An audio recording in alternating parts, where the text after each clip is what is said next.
Hi, uh, this is Janet Fitch, and it is noon on Wednesday, so that means it is Writing Wednesday, where I answer your writing questions, craft questions, psychological questions, existential questions, all questions having to do with writing. Um, there's a lot of them. So if you have a question, you can rest assured that there are many other people going to have the same question and be too shy to ask. So please, if you have questions for me today, put them in the chat and I will be happy to answer them as we go along. And if you have questions for me in the interim, uh, the week is quite long and Writing Wednesday is only 45 minutes or so. Please send them to me through my website, janetfitchwrites.com, and I will be happy to to improvise. I don't write these, obviously, but I'll be happy to do a Writing Wednesday based around your question. So, welcome. I have questions today that people have sent, but I wanted to talk about something else. Today, I wanted to talk about um, avoidance and the Pomodoro method, if anybody has heard of that. I have recently been in an avoidance mode, which is where I don't do what I'm supposed to be doing. And there's a lot of emotion around it, and you end up um, not addressing the work you're supposed to be doing. And I think most writers have had that uh, difficulty in the present or in the past. Um, I have found that, like, I have a big rewrite to do right now. And so the pressure to do it is strong.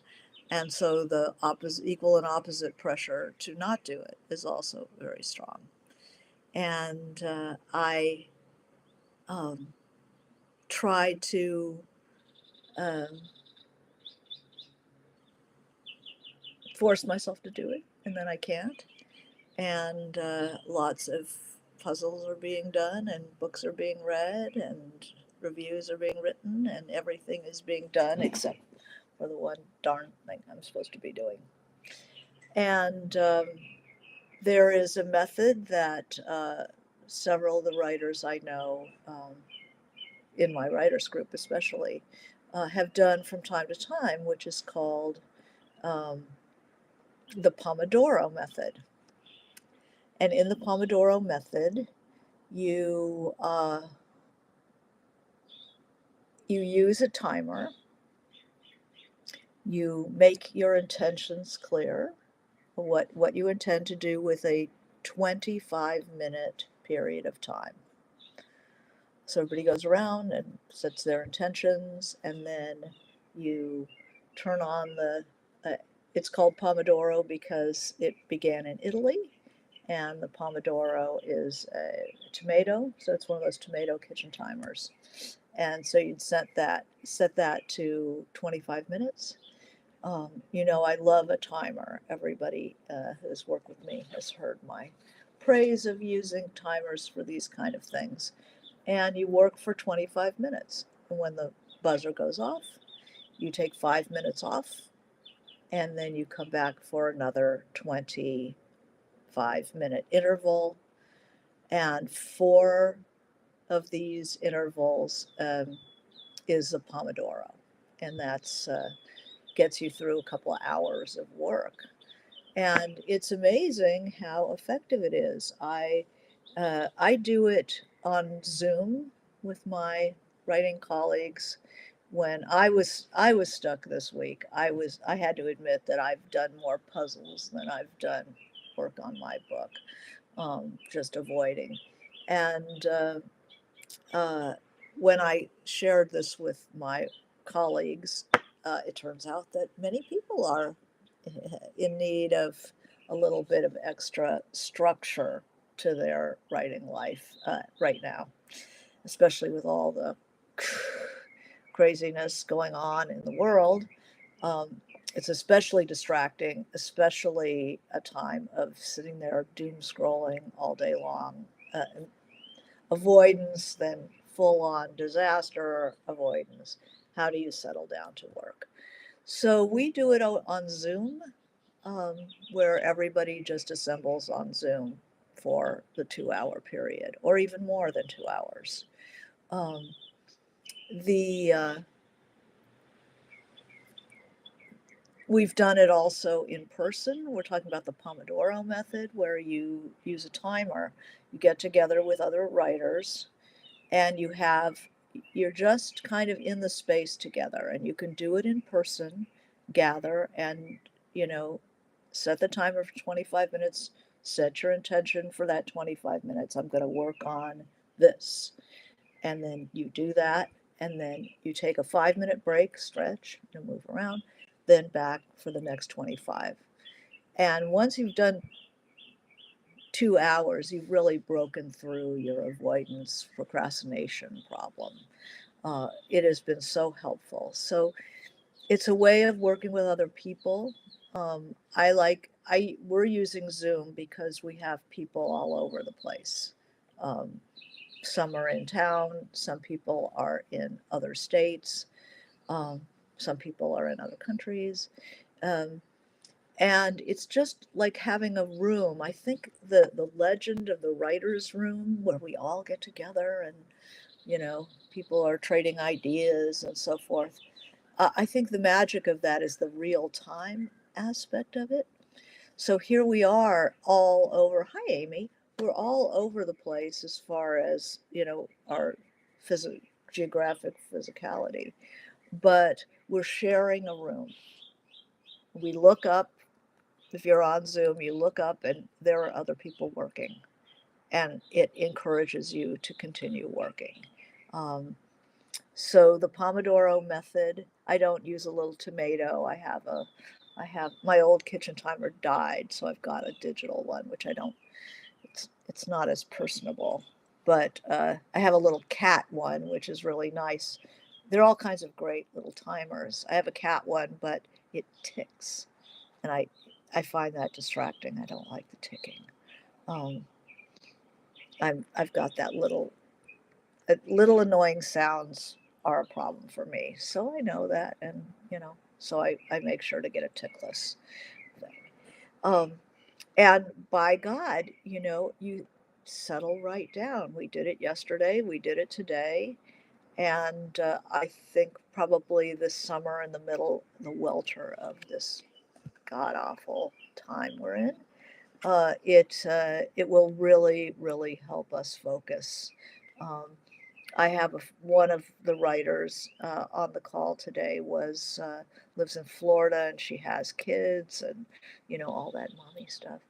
So she had a bit of time, and she came on the Pomodoro, and um, she's getting work done. We were working from 10 to noon Pacific time, and then I'll come back after Writing Wednesday and do some more.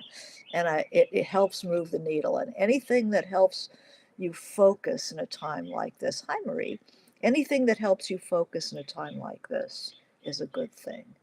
Um, Now, what do you do if you don't have Zoom? Um, Hi Jennifer, good to see you. What do you do if you don't have Zoom? How do you get together? Um, it might be somebody else's Zoom.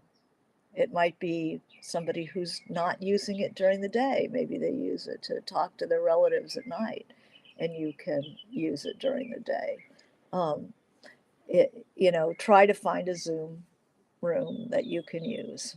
Um, the Another thing to do is if everybody's kind of broke and nobody's got Zoom, is you can just go on a conference call on your phone, and everybody call in, um, and then you can do your writing in real time, even though you don't see the people.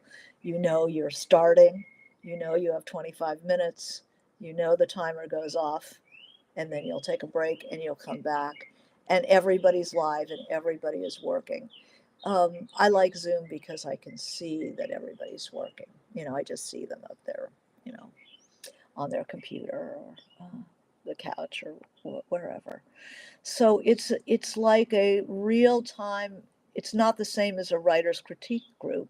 I mean, you can certainly do that on Zoom. We certainly do. But this is generative. You are creating work as you're working. It's quiet. You're not, and it's actually, even if you're working in real, you're getting together somewhere to work. It it's such a focus to do the Pomodoro because there's not going to be all that time spent yakking. um, once the timer's set, you're going to focus. And focusing for a short burst of time is um, it's the most manageable and it's the most effective in focusing you. You lose focus after a while. And it's been pointed out that if you, people, their productivity on a Friday afternoon is much greater than on like a Wednesday morning because people make the most of that time. They know that they're going to get out of there and they want to have it. A short blast goes a long way. So you can do it on Zoom. You can do it. I know there are other platforms, video platforms. Um, you could even, you know, many workplaces have them, although to spend, 2 hours writing your book at work is sort of problematic. So GB, hi GB, says, does anyone still use a manual typewriter when writing today? The click clack sounds of the keys being pounded gives an upbeat feeling that I'm actually writing. That's nice. Many people do. They like the tactility. Some people buy a keyboard that makes that noise. I just remember my hands just dying when I was working on a manual typewriter. Um, but yeah, if that works for you. And then if you're with somebody who is a noisy typist, or with GB on an actual typewriter, you're muted. So, you can go ahead and pound away and it doesn't disturb the other people on the Pomodoro. Um, so does anybody use anything like this, or meet to write together with other people? There's a wonderful book by a woman named Judy Reeves who runs writing workshops in San Diego, and was the first person who ever hired me as a teacher. Um, and she has a book called Writing Alone, Writing Together. And I think there are all kinds of techniques to the real time writing group. She does lunchtime things called brown bag lunches. But these 2 hour sessions with a timer on Zoom with other people just will save my life many a time. Does anybody work with a writing group in real time to generate work, or is it a crit group? GB says, in the past, I've attended writer group get togethers at Tidal Wave in Anchorage. Oh, that's interesting. And I bet there's meetups that are specifically for this if you don't have a regular group. Laura, hi Laura. Laura says, I do a session on Fridays with a friend. We text each other and tell each other when we're starting, and that way we know the other person is writing at the same time. We don't live near each other. Yeah, so I do it on Zoom, but this is a way to do it if nobody has a Zoom account that you can use. Amy says, I meet with a friend from my MFA program once a week in person at a coffee house to write for several hours. We set a timer for no talking time. Yeah, yeah, yeah. It's incredibly useful if you're a procrastinator. Usually, the avoidance, the more you care, sometimes the harder it is to do it, and the more you spend time doing every other damn thing. Um, so Jennifer says, I'm a solo writer, easily distracted by others, no coffee shops, and do 47 minutes of writing, then 13 for rest, tea, pee, etc. Yeah, and that works great too, having that timer. But if I'm in a real um, avoidance cycle, um, it's that extra accountability of having other people doing the same thing. Um, but distracted by others, if they're working and not making noise and not talking and trying to engage, the sight of them working um, sometimes helps settle people down. If I'm going, this works good. This works well for me. Uh, but this huge avoidance cycle that I've been in, I think would have been impervious to a solo venture because I haven't done it. Ergo, it hasn't been successful. um, and some people, I mean, my husband has never heard of writer's block. He doesn't believe in it. He never had it. He doesn't avoid anything. His because he's working TV where it's every night, every night, every night. It's going to be live. So he never built up this kind of avoidance thing. Um, Whereas I'm very much prey to any kind of anything like this. Um, GB says about 7 years ago, while working in the Aleutian Islands, and that sounds like, wouldn't that be perfect, to be really isolated, you'd think. Aleutian Islands on Shemya, next door to Attu Island, I set up a Sunday afternoon writers group. Some of the greatest memories regarding writing efforts. Was that a real time? Were you in physical presence or was it on Zoom or on the text? The text method works wonderfully. Why not?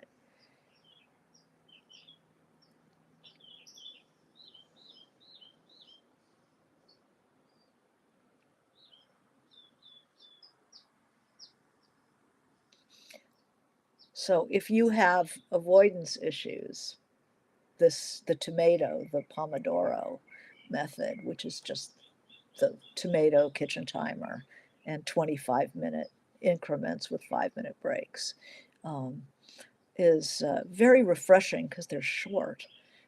And then you come back, and then there's another shorty, and then you come back.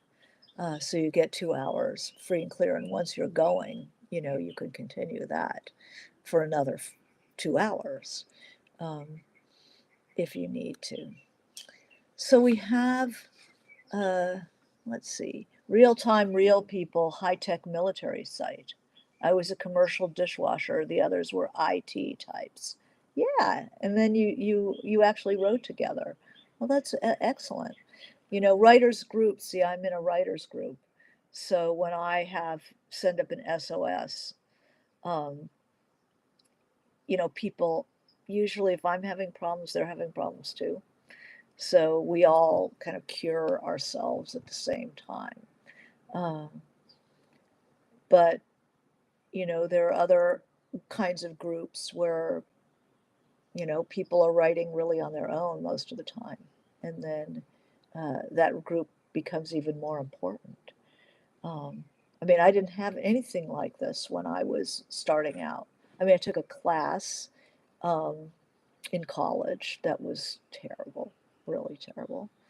And then I was on my own for years and just I was learning, struggling, learning.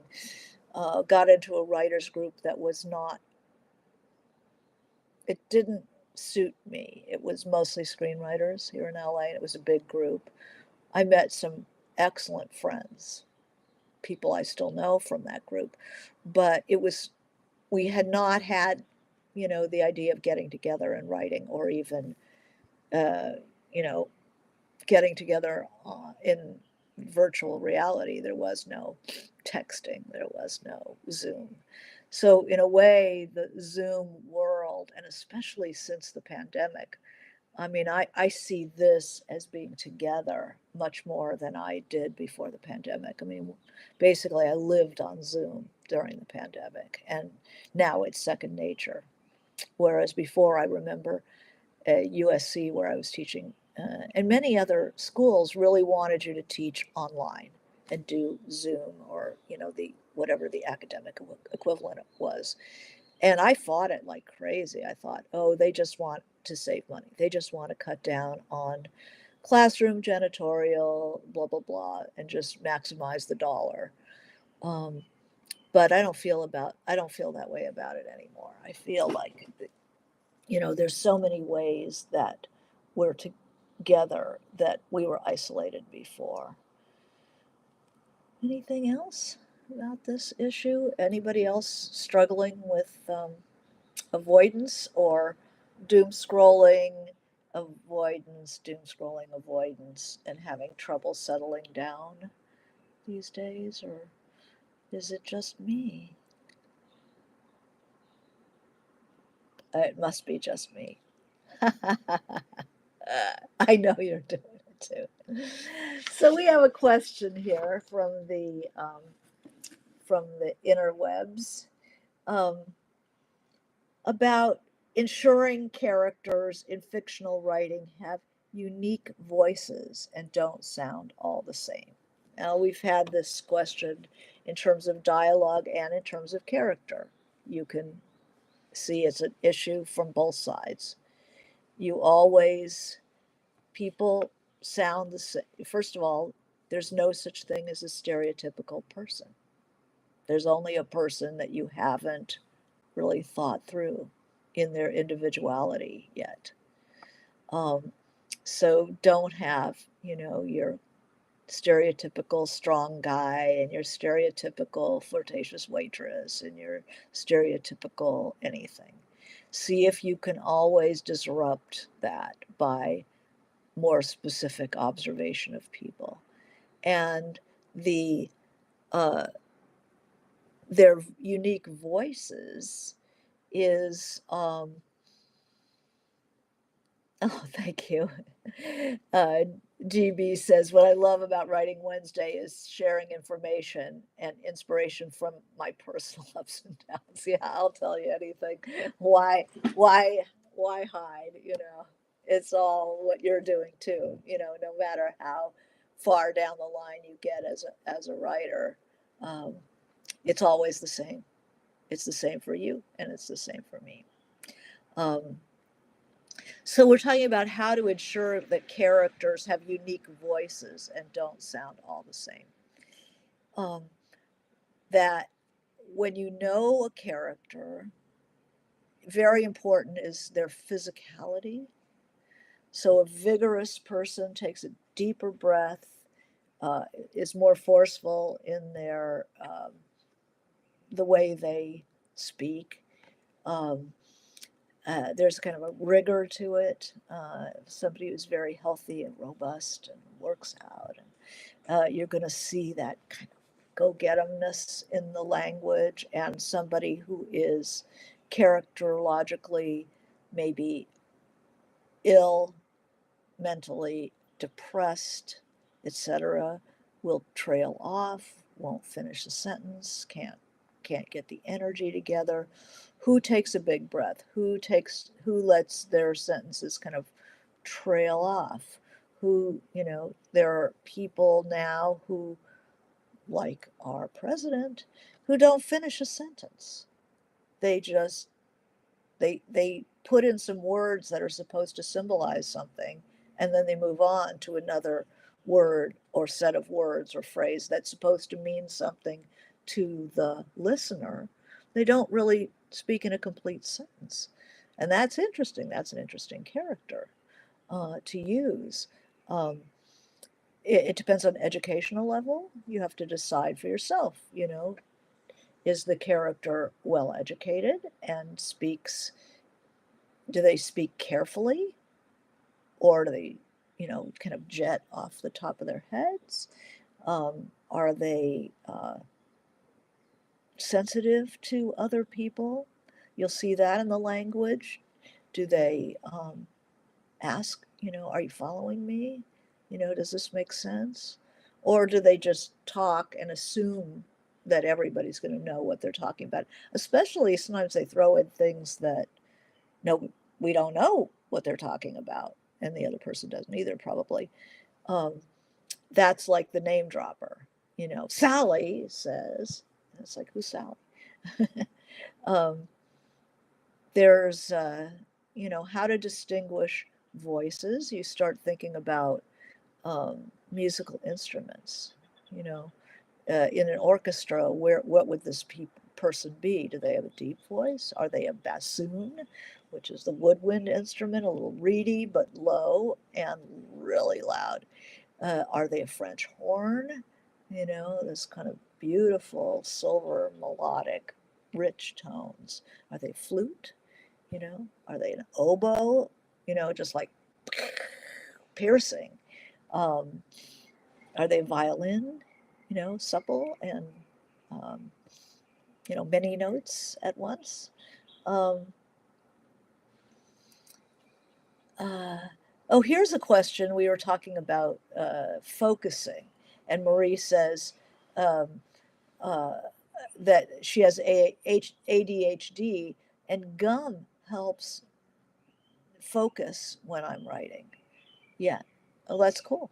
If some people have those Greek worry beads, um, whatever, whatever helps. I usually have a cup of coffee getting cold on the desktop and focus. Um, so unique voices, um, how long a sentence people have or short. People who are very introverted might have a long, um, kind of rambling little speech, because they're really talking to themselves. And some people are very aggressive, and that will show in their speech. You know, some people are seductive, so they try to pull you in as they speak. It's like, of course you agree with me. Of course we both know. Well, yeah, we know we don't. In hypnosis, I took a self hypnosis class with my dad. He was couldn't sleep and he didn't want to take drugs, so we took this class. And they taught you that hypnotic suggestion is where a sentence makes sense syntactically, grammatically, it makes sense, but it actually is linking to completely unassociated ideas with a because. And because makes the unconscious mind, which is like a child, makes the unconscious mind think that that sentence is true, whereas it's only true grammatically, like saying, um, you know, America is going to win this war because we are the best.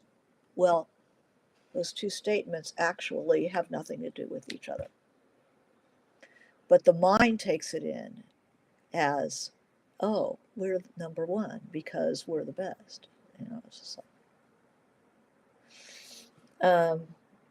so you start noticing, they use it in advertising all the time.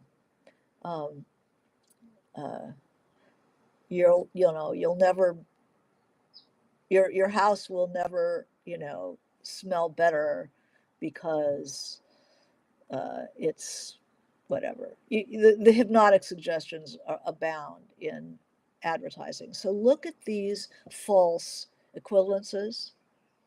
Politicians, you're going to see it all the time. False equivalences, things that have nothing to do with each other, but because the grammatical structure is correct, the unconscious mind takes it in. So that's something you can give to a manipulative character, a seductive character. You want it, baby, because you're so beautiful. It's like, what? So Princess says, I've been avoiding my work in progress recently because I've come up with too many possibilities. Oh, yeah. In a story which could go, in which way the story is going to could go. Was wondering if you had any advice for dealing with this dilemma. Do I ever? I had an excellent, excellent shrink. Um, and I was working on White Oleander. And I got to chapter 6 or something, and I just couldn't figure out what I was going to do. I could go this way, I could go this way, I could go this way, I could go this way. What if this? What if that? What if that? And how would I know if I followed that down the road and then picked the wrong thing? I would have completely made a mess. And so I found myself rewriting that one chapter over and over and over again. And I was in despair and talking to my shrink. I guess one of the things, I don't suffer in silence. If I have a problem, I'll go to someone, anyone, and look for some relief. And my shrink, who is an extremely good shrink, and I I'm a great advocate of therapy. Um, that she said, when you think that you have all of these possibilities, so that if you choose one, you've lost all the others, and you don't want to lose anything. So you you just can't choose, because if I choose this, then I've lost this, and that. And she said, no, Janet, in fact, until you choose, you have nothing. You don't have anything. Better to choose something and go with it. And then if it doesn't work out, fine, then you'll go back. But you can't just sit there at the crossroads going, I don't know which way to go. Pick something. And so I did. And I think I tore it out and picked something else. But at least got I got going, because you can sit there at the crossroads for a long time or write. The danger is also that you write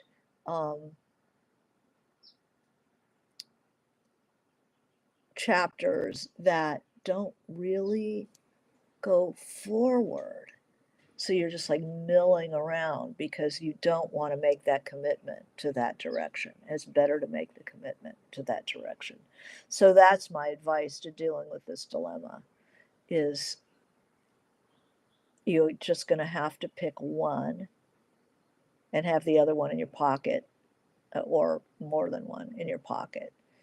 Go with one of them that seems the most promising, or the one that you want that seems like it would be the most fun to write. How about that? Pick the one that looks like it'd be the most fun to write and write that. And then if it turns out that it didn't go anywhere, then you ditch it and come back to the crossroads and pick another one.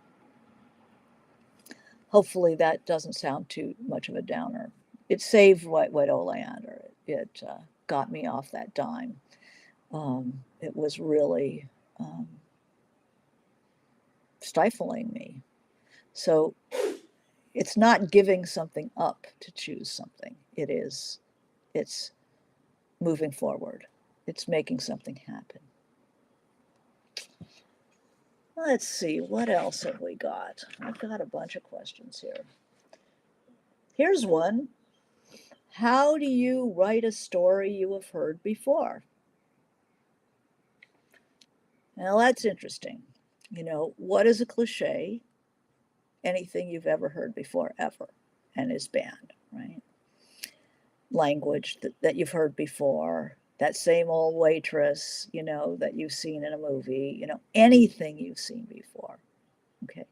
So what happens if you want to write a story that you've heard before?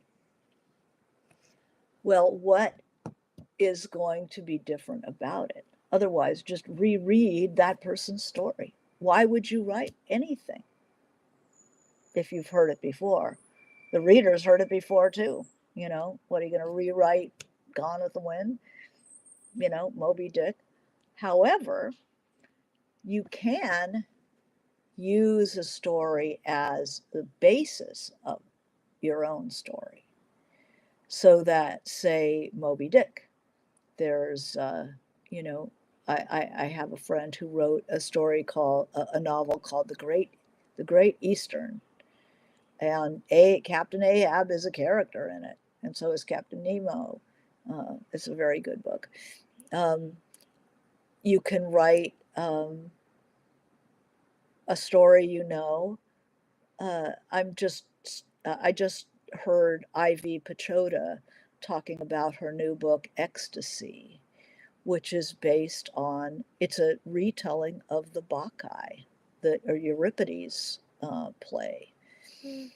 So how would that be different from the Bacchae? Well, first of all, the Greek drama, people believed in God, that this was a real story about the gods and how you treated the gods. And believe me, don't diss the gods, any of them, because you pay for that in Greek drama. Mm.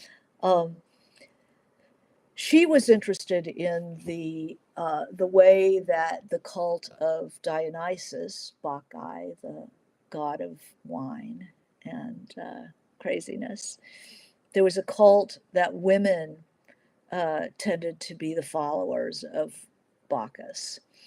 And they had they're called Maenads, and they had these crazy, like, raves in the woods. Um, and the Greeks, it was a new religion, and the old people practicing the old Olympian god religions were not like super happy about this practice. Um, but to put it, what she does is she brings it into the present, and she's found a way to set the Bacchae story in a resort in Greece, and contemporary people, and yet the dark drama does play out. You retell in a way that will be relevant to your time and your place. Um, you use these stories. You're not just going to rewrite Tom Sawyer again, but who would Tom Sawyer be now?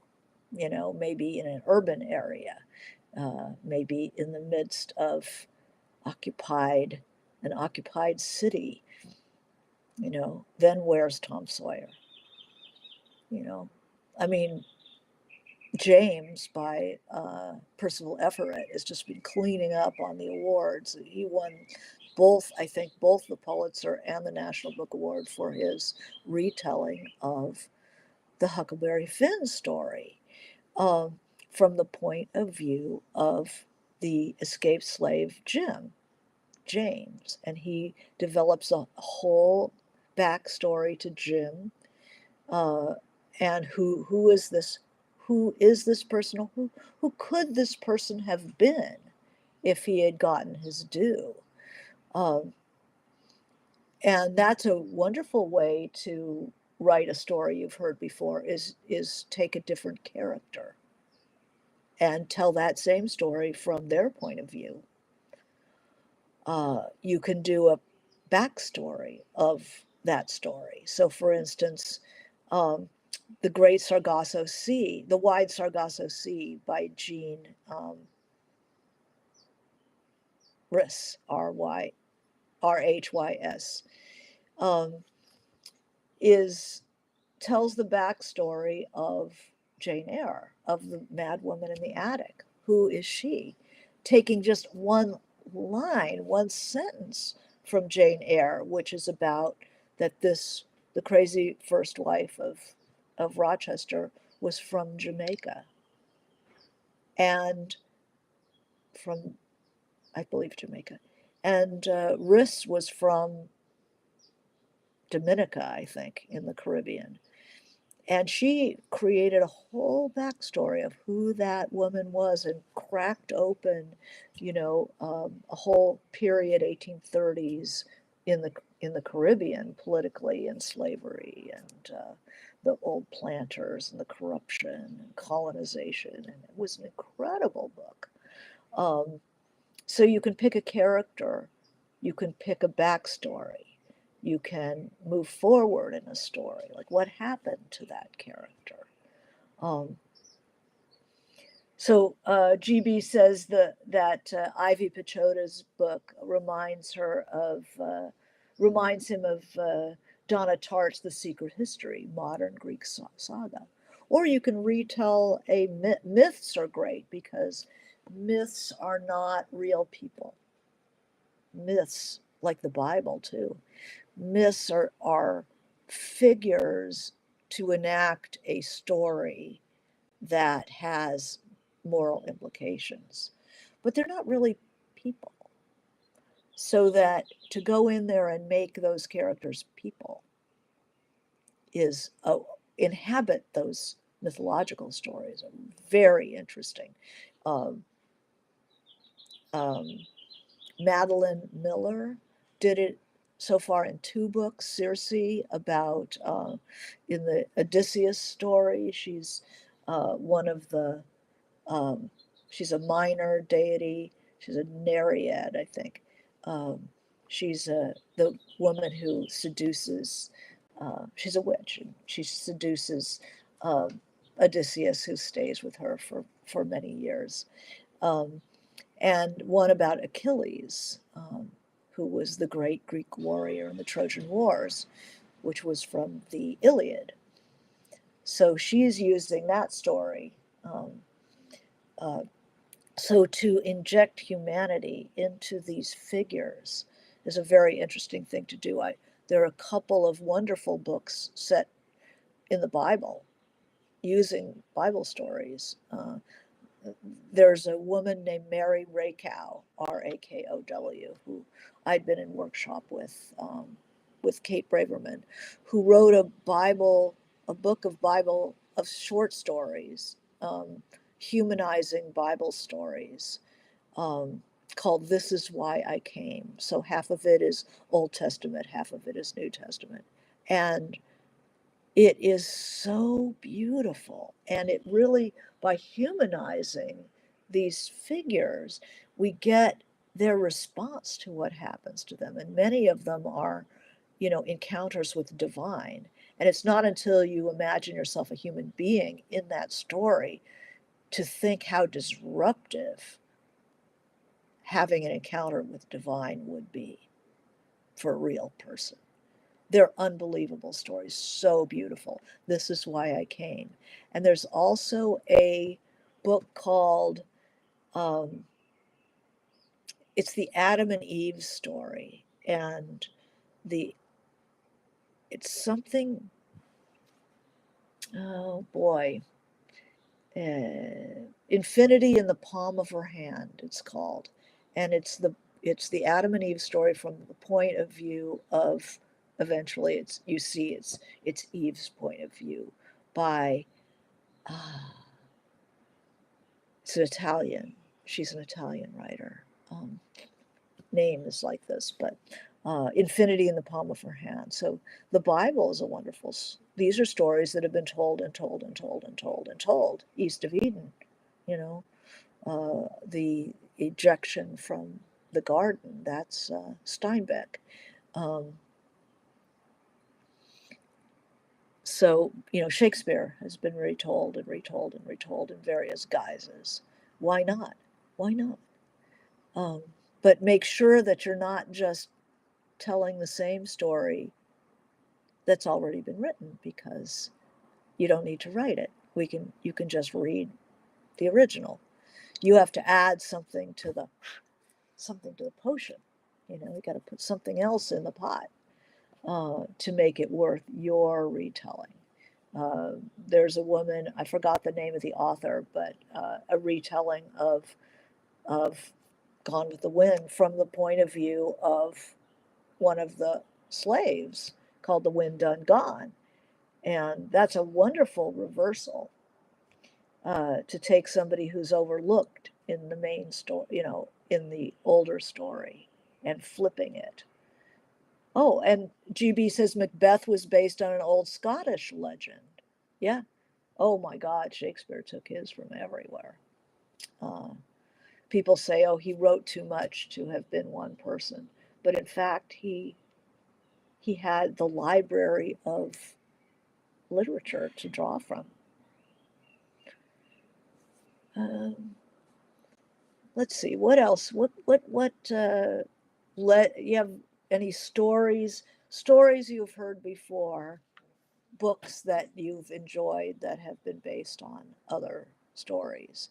There's the story of King Minos and Ariadne and Theseus, the labyrinth, in a okay, what was her name?